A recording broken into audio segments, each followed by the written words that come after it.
Ketua Pernakkes Kanwil DKI Jakarta, Perhimpunan Tenaga Kesehatan di DKI Jakarta. Nanti dalam hal ini akan dilakukan penyuluhan tentang pencegahan dan penanggulangan tentang penyakit tentang virus COVID-19. Nanti yang akan disampaikan oleh Dr. Yusman. Beliau ini sebagai Wakil Ketua Pernakkes di DKI Jakarta.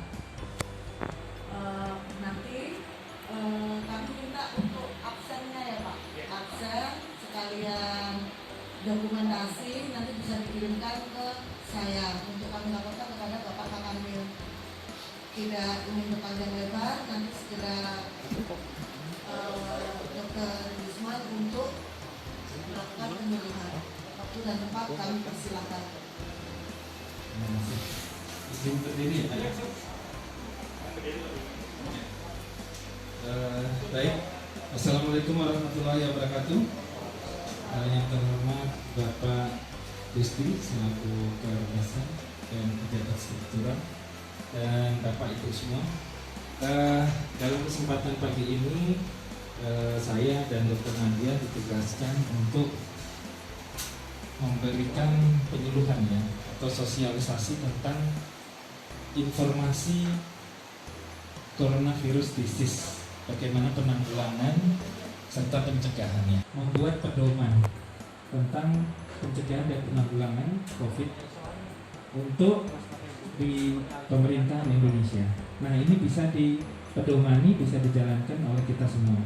Ada beberapa unsur yang harus kita terapkan di sini, yaitu 3T ya, tes, tracing, dan treatment.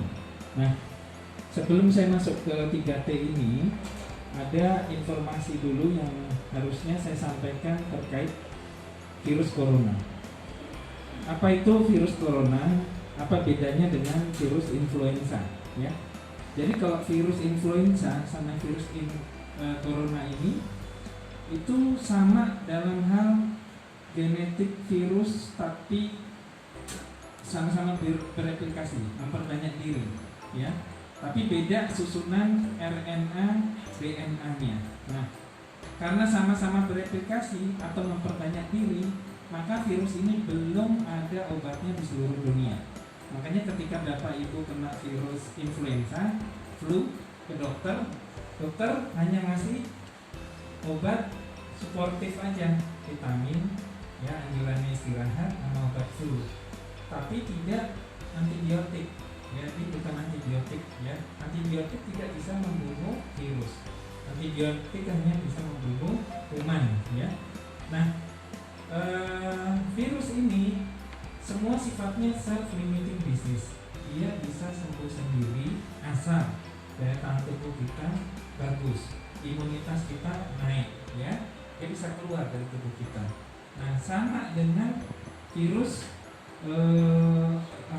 corona ini, artinya ketika imunitas kita bagus dan kita diproteksi oleh antibodi kita ya naik, itu bisa recovery, jadi self limiting disease. Makanya masa inkubasi virus corona atau masa di mana dia masuk sampai dia menimbulkan gejala itu sekitar 7 sampai 14 hari ya. Makanya kenapa kita diisolasi selama itu, karena virusnya ya bertahannya sampai itu aja, dalam masa itu aja. Nah, virus corona ini itu sangat cepat bermutasi variannya ya. Jadi sekarang ada isu happy anoxia, pernah dengar ya? Atau anosmia ya, jadi orang yang nggak bisa mencium sekitarnya bau-bauan itu sudah dicurigai gejala awal dari virus corona ya. Ini kisah nyata kakak ipar saya. Dia ambil parfum, dia semprot, kok baunya nggak ada. Dia tanya sama istrinya, kok ini parfumnya palsu nih kayaknya, kok nggak ada baunya. Nah, yang di sebelahnya istrinya bau kok, ada wanginya. Dites lagi parfum yang lain sama, nggak ada baunya. Istrinya bilang bau. Nah, dia mulai merasa kok ada yang aneh. Dia telepon saya sebagai adik ipar, saya jawab, Mas, saya curiga Mas ada infeksi virus corona. Baru kecurigaan ya, harus dibuktikan dengan pemeriksaan. Nah ini kita masuk tes. Nah jadi ketika kita menduga, mencurigai orang terpapar atau terinfeksi virus corona, kita harus lakukan tes, ya. Tes itu bisa dimulai dari screening. Screening ini seperti rapid test yang kita mau jalankan saat ini, ya. Ambil darah, periksa di alat rapid, itu hanya mendeteksi antibodi. Antibodi adalah kekebalan tubuh melawan virus corona, jadi terbaca di alat rapid ini. Nah, karena sifatnya screening bukan diagnostik, bukan mendiagnosa ya. Kalau saya sakit tipes, saya bisa dicek tipesnya oleh lab Widal namanya. Jadi kalau dia ada nilainya, berarti saya infeksi tipes karena lab darah. Itu yang pertama. Jadi kita harus tes. Nah, sewaktu saya arahkan tes, itu langsung di swab sama dokter di rumah sakit dan hasilnya positif, kena virus corona. Diisolasi sekarang di RSPAD udah selama 3 minggu, ya. Itu gejala awal anosmia, kehilangan penciuman, indera penciuman, ya. Itu kita waspada. Yang kedua, tren yang sekarang itu hipoksia, ya, happy hipoksia. Jadi orangnya tidak merasakan sesuatu gejala, tapi kadar saturasi, kadar oksigen di dalam darah dia turun terus. Nah normalnya 95 sampai 100% kalau kita diperiksa oximetri, keadaan oksigen kita di dalam darah. Tapi ketika udah anjlok di bawah 90, hati-hati, kita langsung sesek dan cepat sekali seseknya dan itu cepat meninggal. Kebanyakan begitu.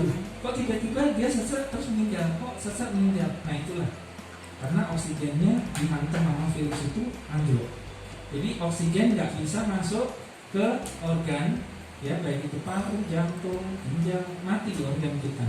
Ke otak apalagi langsung kita shock dan sampai koma, ya, akhirnya meninggal.